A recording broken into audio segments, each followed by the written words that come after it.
ಇನ್ನು ರಾಜ್ಯದಲ್ಲಿ ಮುಖ್ಯಮಂತ್ರಿಗಳನ್ನ ಮೈಸೂರು ಅರಮನೆತನಕ್ಕೆ ಅಥವಾ ನಾಲ್ವಡಿ ಕೃಷ್ಣರಾಜ ಒಡೆಯರ್ ಅವರ ಸಾಧನೆಗೆ ಅವರು ಸಮ ಅನ್ನುವಂತ ರೀತಿಯಾಗಿ ಕಂಪೇರ್ ಮಾಡಿದಂತ ವಿಚಾರ ಏನಿತ್ತು ಆ ವಿಚಾರವಾಗಿನ ರಾಜಕೀಯ ಮುಂದುವರಿತಾ ಇದೆ.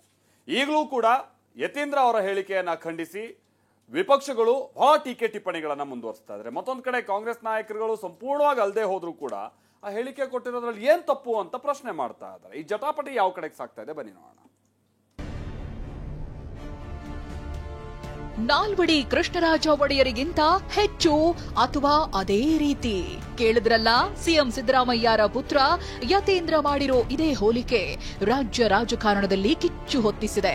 ಬಿಜೆಪಿ ನಾಯಕರು ಕೈ ಎಂಎಲ್ಸಿ ಮೇಲೆ ಮುಗಿಬೀಳ್ತಿದ್ದಾರೆ. ಈ ನಡುವೆ ಮೈಸೂರಿನಲ್ಲಿ ಕನ್ನಡ ಪರ ಸಂಘಟನೆಗಳು ಪ್ರತಿಭಟನೆ ನಡೆಸಿವೆ. ಯತೀಂದ್ರ ರಾಜೀನಾಮೆಗೆ ಪಟ್ಟು ಹಿಡಿದಿವೆ. ಕೊಡುಗೆಗಳನ್ನು ಸ್ಮರಿಸದೆ ಅವರಿಗೆ ತಂದೆಯನ್ನು ಹೋಲಿಕೆ ಮಾಡಿರುವ ಯತೀಂದ್ರ ಸಿದ್ದರಾಮಯ್ಯನವರಿಗೆ ಬಿಜೆಪಿ ಮನೆಯಲ್ಲಿ ಯತೀಂದ್ರ ಮಾತಿಗೆ ಆಕ್ರೋಶ ಕೇಳಿ ಬಂದಿದೆ. ಒಡೆಯರಿಗೆ ಹೋಲಿಸಿದ ಬಗ್ಗೆ ಮಾಜಿ ಸಚಿವ ಬಿಸಿ ಪಾಟೀಲ್ ವ್ಯಂಗ್ಯವಾಗಿಯೇ ಪ್ರತಿಕ್ರಿಯಿಸಿದ್ದಾರೆ. ಮೈಸೂರು ಪ್ಯಾಲೇಸ್, ವಾಣಿ ವಿಲಾಸ ಡ್ಯಾಂ, ಕನ್ನಂಬಾಡಿ ಎಲ್ಲ ಸಿದ್ದರಾಮಯ್ಯನವರ ಕಾಲದಲ್ಲಿ ಆಗಿದಾವೆ ಅಂತ ಲೇವಡಿ ಮಾಡಿದ್ದಾರೆ. ಕನ್ನಂಬಾಡಿ ಕಟ್ಟಡ ಮಾಡಿದ್ದಾರೋ ಸಿದ್ದರಾಮಯ್ಯ ಅವ್ರು ತಾನೆ, ಮತ್ತೆ ಅದಕ್ಕೆ ಹಂಗೆ ಹೇಳಿದ್ದಾರೆ ತಂದಿರೋರು. ಅಲ್ಲಿಂದ ಹಿಡ್ಕೊಂಡು ಮೈಸೂರು ಪ್ಯಾಲೇಸ್ ಇಂದ ಹಿಡ್ಕೊಂಡು ಎಲ್ಲಾ ಕೆಲಸವನ್ನ ಅವರೇ ಮಾಡಿದ್ದಾರೆ. ಇವತ್ತು ಯಾವ್ದು ವಾಣಿ ವಿಲಾಸ ಡ್ಯಾಮ್ ಇರ್ಬೋದು, ಕನ್ನಂಬಾಡಿ ಕಟ್ಟಡ ಇರ್ಬೋದು, ಎಲ್ಲ ಸಿದ್ದರಾಮಯ್ಯನವ್ರ ಕಾಲದಲ್ಲಿ ಆಗಿದ್ದಾವೆ. ಜನಗಳೇನೋ ನಿಮ್ಮ ರಾಹುಲ್ ಗಾಂಧಿ ಯತೀಂದ್ರ ತರ ಪಪ್ಪುಗಳು ಅಂತ ತಿಳ್ಕೊಂಡಿದ್ರೆ ನೀವು. ಪಪ್ಪು ನಂಬರ್ 1, ಪಪ್ಪು 2 ಮಾತ್ರ ಗತಿ, ಇನ್ಯಾರು ನಿಮ್ ಜೊತೆ ಇರಲ್ಲ ಅನ್ನೋದನ್ನ ಈ ಸಂದರ್ಭದಲ್ಲಿ ನಾನು ಹೇಳೋದಕ್ಕೆ ಇಷ್ಟಪಡ್ತೀನಿ. ಕಾಂಗ್ರೆಸ್ ನಾಯಕರು ಕೂಡ ಯತೀಂದ್ರ ಮಾತನ್ನ ಒಪ್ತಿಲ್ಲ.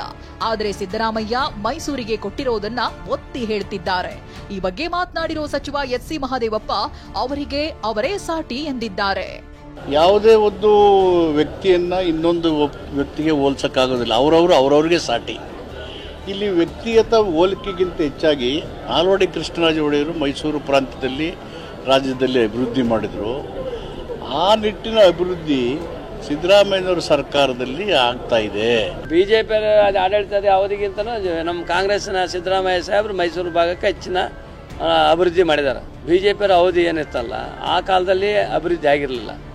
ಇವರು ನಮ್ಮ ಮುಖ್ಯಮಂತ್ರಿ ಸಿದ್ದರಾಮಯ್ಯನವರು ಏನಾದಂಥ ಸಂದರ್ಭದಲ್ಲಿ ಆ ಭಾಗಕ್ಕೆ ಹೆಚ್ಚಿನ ಅನುದಾನವನ್ನು ಕೊಟ್ಟಿದ್ದಾರೆ ಅನ್ನೋ ದೃಷ್ಟಿಯನ್ನು ಹೇಳ್ಬೋದು.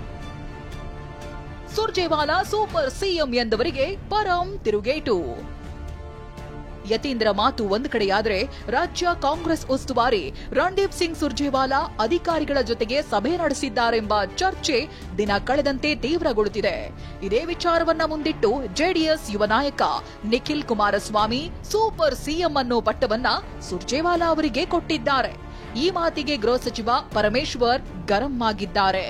ಸಿದ್ದರಾಮಣ್ಣ ಅವರು ಮುಖ್ಯಮಂತ್ರಿಗಳು ಅಂತ ನಾವು ಇಲ್ಲಿವರೆಗೂ ಅಂದ್ಕೊಂಡಿದ್ವಿ. ಆದ್ರೆ ಇವತ್ತು ಸೂಪರ್ ಸಿಎಂ ಅಂತಕ್ಕಂಥದ್ರ ಬಗ್ಗೆ ಇವತ್ತು ಜನ ಏನ್ ಚರ್ಚೆ ಮಾಡ್ತಾ ಇದ್ದಾರೆ. ಈ ರಾಜ್ಯ ಸರ್ಕಾರ ಯಾರಿಗೆ ಸಿಎಂ ಸ್ಥಾನವನ್ನ ಕೊಟ್ಟಿದ್ದಾರೆ ಅಂತಕ್ಕಂಥ ಪ್ರಶ್ನೆ ಇವತ್ತು ಈಗಾಗಲೇ ರಾಜ್ಯದಲ್ಲೆಲ್ಲೆಡೆ ಚರ್ಚೆ ಆಗ್ತದೆ. ಅದು ಅವರು ಆರೋಪ ಅಷ್ಟೇ ಅಲ್ವಾ, ಅದರಲ್ಲಿ ಯಾವುದೇ ಸತ್ಯಾಂಶ ಇಲ್ಲ. ಭಾರತೀಯ ಜನತಾ ಪಾರ್ಟಿ ಅವರಿಗೆ ಇರಲಿ ಅಥವಾ ಜನತಾ ದಳದವರು ಇರಲಿ, ಬೇಕು ಅಂತ ಹೇಳಿ ಇಲ್ಲ ಸಲ್ಲದ ಆಪಾದನೆ ಮಾಡ್ತಿದ್ದಾರೆ ಹೊರತು ಅದರಲ್ಲಿ ಯಾವುದೇ ಸತ್ಯಾಂಶ ಇಲ್ಲ.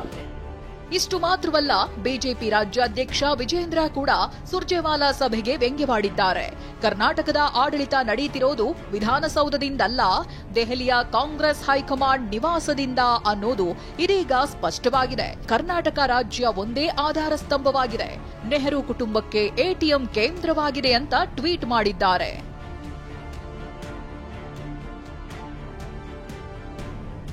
ಆದರೆ ಸುರ್ಜೇವಾಲಾ ಸಭೆ ಮಾಡಿದ್ದಾರೆಂಬ ವಿಚಾರವನ್ನ ಸಚಿವರು ತಳ್ಳಿ ಹಾಕಿದ್ದಾರೆ.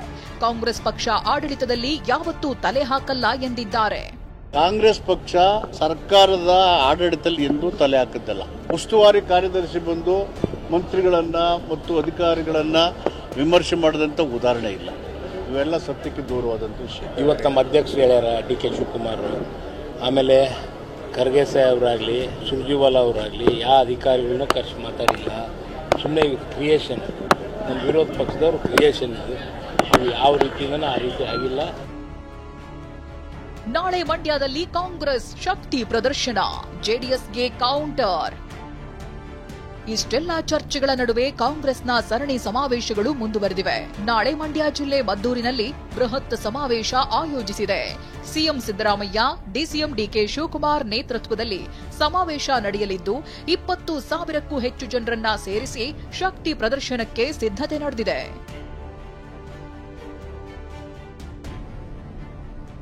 ಸಮಾವೇಶದ ಮೂಲಕ ಜೆಡಿಎಸ್ ಪಕ್ಷದ ದಳಪತಿಗಳಿಗೆ ಕೌಂಟರ್ ಕೊಡುವ ಲೆಕ್ಕಾಚಾರದಲ್ಲಿರುವ ಕೈಪಡೆ ಮದ್ದೂರು ಕ್ಷೇತ್ರಕ್ಕೆ 1,000 ಕೋಟಿಗೂ ಹೆಚ್ಚು ಅನುದಾನ ಹಂಚಿಕೆ ಮಾಡಲಿದೆ.